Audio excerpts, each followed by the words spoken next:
안녕하세요. 비긴바이오 네일 김규현 원장입니다.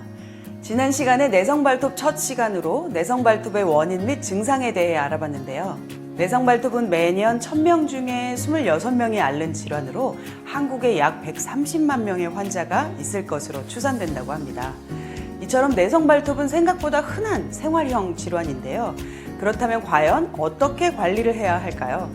이번 시간에는 의학적 방법을 비롯한 전문 시술까지 내성발톱 케어를 위한 다양한 방법들에 대해서 구체적으로 알아보는 시간을 마련했습니다. 몸 어딘가가 아프거나 이상 증상을 느낄 때 우리는 병원을 찾아가죠. 내성발톱 역시 심할 경우에는 통증 및 염증까지도 동반하기 때문에 병원으로 먼저 달려가는 경우가 많습니다. 건강보험심사평가원 통계에 따르면 연간 약 18만 명이 내성발톱 때문에 병원을 찾는다고 하는데요. 그렇다면 병원에서는 어떠한 방법으로 내성발톱을 치료할까요? 먼저 약물 치료가 있습니다. 내성발톱으로 인해 염증이 발생했을 때 항진균제나 항생제를 의사의 처방에 따라 복용합니다. 항진균 크림이나 외용제를 발톱에 바르는 것도 도움이 될 수 있는데요. 하지만 이 방법은 내성발톱의 근본 원인을 치료하기에는 효과가 충분하지 않다는 우려도 있습니다. 레이저 치료는 발톱의 곰팡이균 제거를 위한 치료입니다. 내성발톱이 되면 발톱 무좀으로까지 진행되는 경우가 많은데요.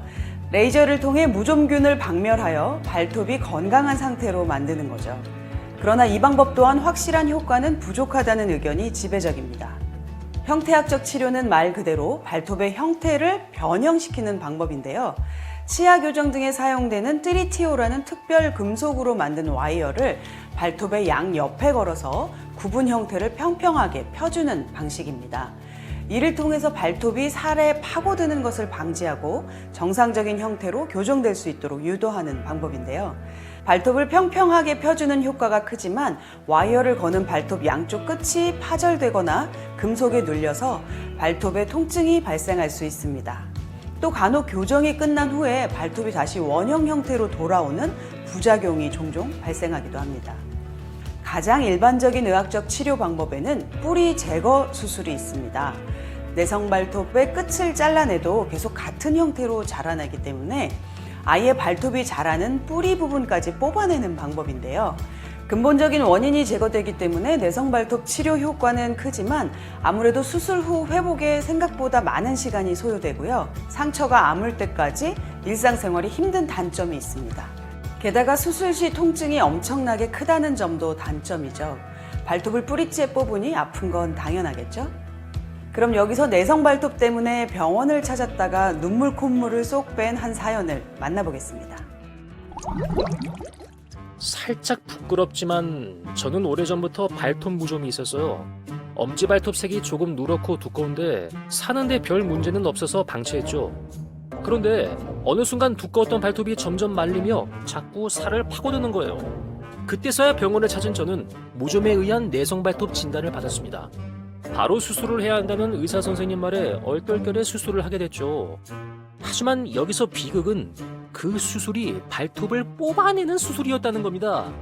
마취됐으니 걱정 말라는 의사 선생님 말을 철석같이 믿고 있던 그 순간 생으로 발톱이 뽑혀나가는 느낌에 저는 병원이 떠나가라 소리를 질렀어요. 처음 느껴보는 극심한 고통과 줄줄 흐르는 피에 정신이 혼미할 정도였죠. 그러나 그게 끝이 아니었습니다. 새로 나온 발톱마저 또다시 내성발톱이 돼서 2차 제거 수술을 받고 말았죠. 그리고 또 몇 개월이 흐른 지금 다시 새로 자라고 있는 발톱도 또 내성발톱. 제발 저를 이 악몽에서 구해주세요. 허허허. 앞선 사례처럼 병원 치료에 대한 고통과 두려움에 아예 병원을 가지 않으려고 하는 경우도 종종 있는데요. 하지만 너무 걱정하지 않으셔도 됩니다. 요즘은 꼭 병원을 가지 않고도 토털 뷰티샵이나 문제성 발 전문샵에서 다양한 시술을 통해 내성발톱 케어가 가능한데요. 전문 시술의 종류에는 크게 3가지 정도가 있습니다. 첫 번째는 와이어 교정술입니다. 대표적인 와이어 교정술은 트리티오가 있고요. 앞서 의학적 치료 방법을 소개할 때 제가 자세히 설명해 드렸는데요. 금속 와이어를 발톱의 양옆에 걸어서 내성발톱의 형태를 교정하는 방식이죠. 병원뿐 아니라 다수의 전문샵에서도 많이 사용하는 케어 방법 중 하나입니다. 두 번째는 특수 레진 교정술입니다. 특수 성분의 아크릴 젤을 활용해서 발톱을 교정하는 방법인데요. 정리된 발톱에 젤을 올리고 부어서 딱딱하게 굳혀서 발톱을 펴는 방식입니다. 주로 동그랗게 말린 발톱이나 상다리처럼 휜 발톱 교정에 사용되죠. 세 번째는 유리띠 교정술입니다. 가장 보편적인 C커브의 형태의 내성 발톱 교정에 많이 사용되는데요. 독일에서 수입한 유리띠라는 리프팅 테이프를 부착해서 발톱이 펴지도록 교정하는 방법입니다. 유리띠 교정은 아주 조금의 통증이나 이물감도 없어서 교정하는 동안 발을 편안한 상태로 유지해주는 장점이 있는데요. 통증은 없고 교정 효과는 확실한 유리띠 교정술. 요거는 다음 시간에 좀 더 자세히 다뤄보도록 하겠습니다. 네, 이번 시간에는 내성 발톱의 의학적 치료 방법이 지닌 장단점과 병원에 가지 않고도 케어가 가능한 전문 시술에 대해서 알아봤습니다.